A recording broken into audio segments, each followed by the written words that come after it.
Hello friends, मी पूजा Ishani fashion डिझायनिंगमध्ये तुमचे स्वागत आहे। आज मी तुम्हाला खूप सुंदर अशी ब्लाऊजची डिझाईन सांगणार आहे आणि ही जी डिझाईन आहे त्याची कटिंग स्टिचिंग दोन्ही पण सविस्तर स्टेप बाय स्टेप आणि महत्त्वाच्या टिप्स ही सांगणार आहे, जेणेकरून तुम्हाला नवीन शिकणारे असतील तरी सहज जमेल। चला वेळ न घालवता व्हिडिओला स्टार्ट करू। 38 छातीनुसार 5.25 शोल्डर घ्यायचं, गळा रुंदी ही 2.25 घ्यायची आणि मुंडा हा 6 घ्यायचा। 2.25 गळा रुंदी घेतलेली, गळा उंची ही 10 आहे, तर 10 + अर्धा इंच 10.5 वर मार्किंग केलेले आहे। इथे खालच्या साईडला 2.5 गळा रुंदी घ्यायची, रुंदी जास्त घ्यायची म्हणजे शेप देताना रुंद होईल थोडा। हे पहा, असा शेप द्यायचा आहे। आपल्याला पॅटर्न करायचा आहे बॅकनेक, त्यासाठी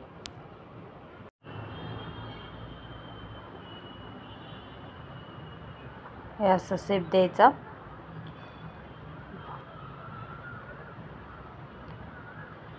चॉकनं मार्किंग म्हणजे बॅक साईडला पण उठेल। हे पहा, मार्किंग हे झालेलं आहे। अशा प्रकारे हा शेप दिसणार आहे गळ्याचा। आता आपण मेन फॅब्रिकवर सरळ बाजूवर अस्तर ठेवून स्टिच करून घेऊ त्या लाईनवर आणि दोन्ही पार्ट सेपरेट करायचे। हे पहा, टाचण्या लावून घेऊ। पहिले टाचण्या लावल्या की कपडा इकडे तिकडे सरकत नाही, व्यवस्थित फिनिशिंगमध्ये स्टिच होतं।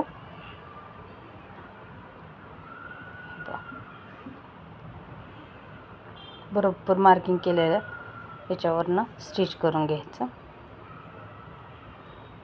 खूप सोपी पद्धत आहे, फक्त पूर्ण व्हिडिओ बघा, स्किप न करता।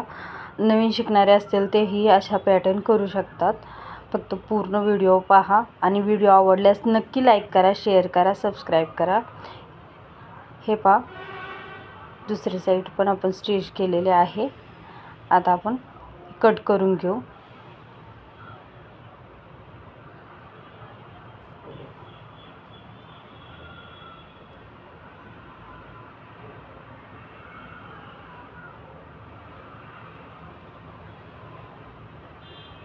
झालेलं आहे आपले दोन्ही पार्ट सेपरेट कट करून।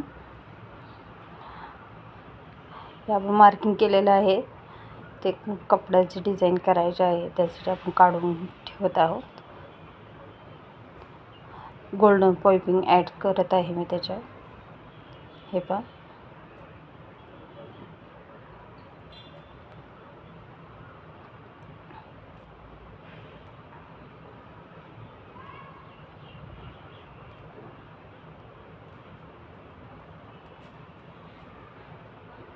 गोल्डन पाइपिंग लावलं की नाही खूप छान दिसतं, उठून दिसतं ब्लाऊज एकदम फिनिशिंगमध्ये। ही डिझाईन खूप चाललेली आहे, ट्रेंडिंग आहे, तुम्हीही नक्की करा पैठणीवर वगैरे। आतापर्यंत मी 4-5 ब्लाऊज या पॅटर्नचे केलेले आहेत। हे पहा, अशा प्रकारे हे दोन्ही पार्ट तयार झालेले आहे पाइपिंग लावून। आता आपण मधला पार्ट तयार करून घेऊ। हे मी प्लेन ग्रीन कपडा घेतलेला आहे, त्याची आपण पोटली तयार करायची आहे। पहिले आपण पोटली तयार करून घेऊ।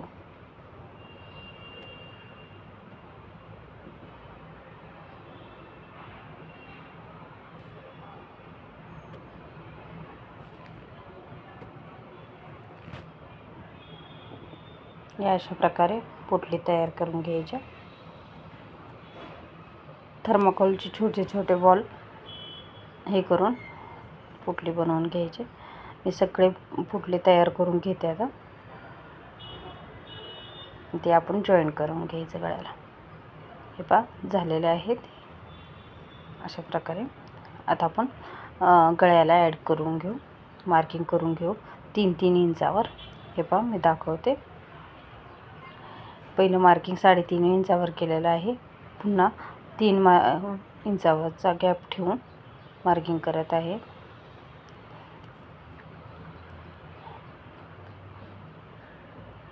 दोन्ही एकसारखेच मापावर यावेत, यासाठी मी असं हे केलेलं आहे, एकावर एक ठेवून। हे पहा, आता आपण पोटली लावून घेऊ। 3 पोटली लावायचे आणि आता 3 इंचावर परत खाली मार्किंग केलेलं आहे तिथे पुन्हा 3 लावायचे पोटली.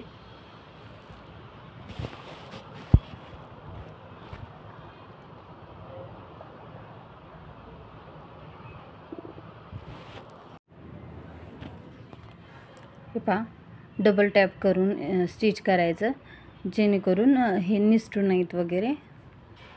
आता खालच्या साईडला आपण 3 इंच जागा सोडून आता पुन्हा 3 पोटली लावून घ्यायचे. हे पहा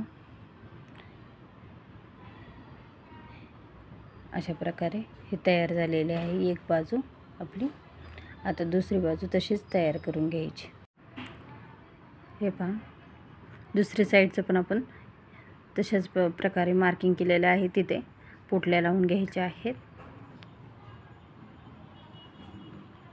आणि असेच नवनवीन व्हिडिओ पाहण्यासाठी माझ्या चॅनलवर सबस्क्राईब करा आणि बेल आयकॉनला क्लिक करायला अजिबात विसरू नका. व्हिडिओ आवडल्यास नक्की लाईक आणि शेअर करा आणि पूर्ण व्हिडिओ व्यवस्थित पहा. मी सांगत आहे ते. आणि काही समजलं नाही तर नक्की कमेंट्स बॉक्सवर कमेंट्स करा की मी त्याचा आन्सर देईल नक्कीच.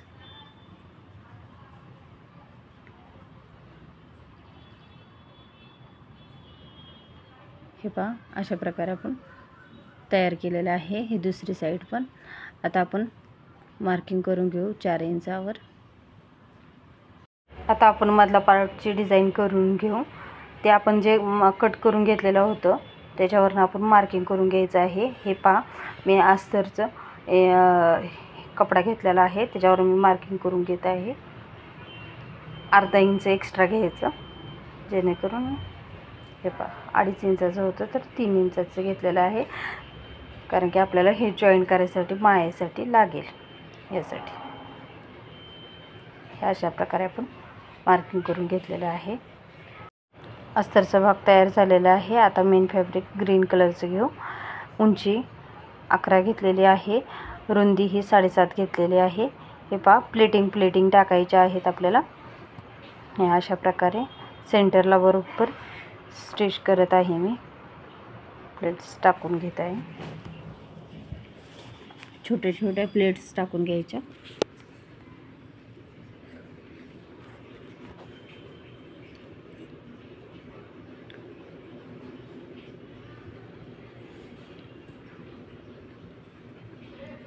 हे पहा अशा प्रकारे आपण पहिलं सेंटरला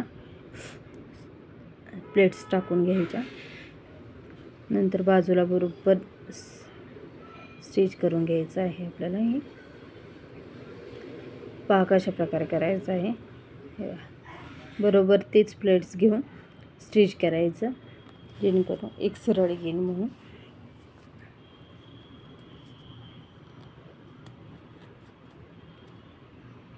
खूप सुंदर दिसतो हा पॅटर्न. तुम्हीही नक्की ट्राय करा आणि मला सांगा कारण की खूप सुरेख एकदम मस्त वाटते ही डिझाईन काठपदर साडीवर वगैरे.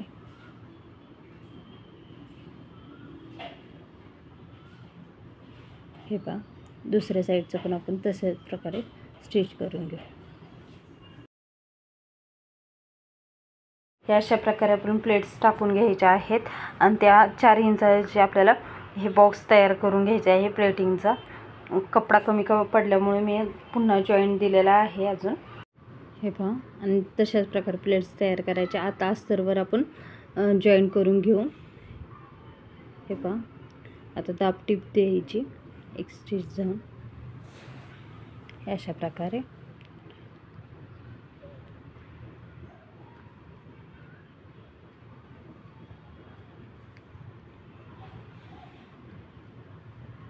आणि दोन्ही साईडला स्टिच करून घेऊ. हे पहा हे तिन्ही बाजूने मी स्टिच करून घेतलेलं आहे. आता आपण दोन्ही पार्ट जॉईन करून घेऊ मार्किंग करून. हे पहा मार्किंग केलेलं आहे बरोबर तो पार्ट बरोबर ठेवून आणि हे स्टिच करून घ्यायचं. जिथं आपण 4 इंचाचं मार्किंग केलेलं होतं तिथंच आपण हा पार्ट जॉईन केलेला आहे पहा शेपनुसार.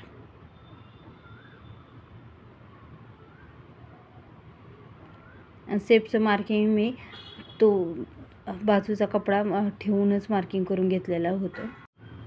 हे पहा अशा प्रकारे आपल्या ह्या बॅकनेक ब्लाऊज बॅकनेक डिझाईन तयार झालेली आहे. आता आपण इथे गोल्डन कलरचे मणी स्टिच करून घेऊ. खूप सुंदर आणि छान दिसत आहे हा ब्लाऊज आणि खूप सोपी पद्धत आहे. तुम्ही नक्की ट्राय करा आणि मला सांगा कमेंट्स बॉक्सवर कसा झालेली आहे ही डिझाईन आणि शेअर करायला अजिबात विसरू नका. धन्यवाद.